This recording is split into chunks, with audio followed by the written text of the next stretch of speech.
Дайыр Исмадияров жубайыма жарашуу сунушун киргизди. Ырчы Дайыр Исмадияров жубайына жарашуу сунушун киргизди. Бул тууралуу ал өзү Instagram баракчасына жазды.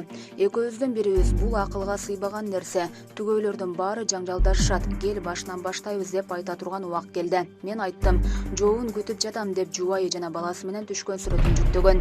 Дайыр Исмадияров жубайы Жанарага 2016-жылы баш кошуп, 2017-жылы ажырашкан. Булак репортер KG. Жарым жылаңач сүмөлөк даярдаган кыздар 15 күнгө камакка алынды.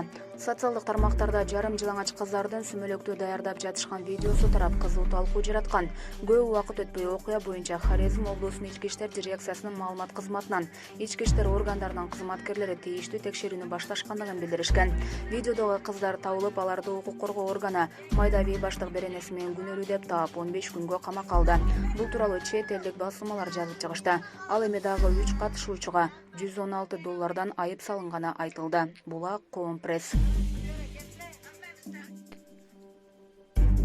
Коронавирус 115 кишиден аныкталып, 2 бейтап каза тапты. Кыргызстанда бир сутка ичинде 115 киши коронавирус жуктурду.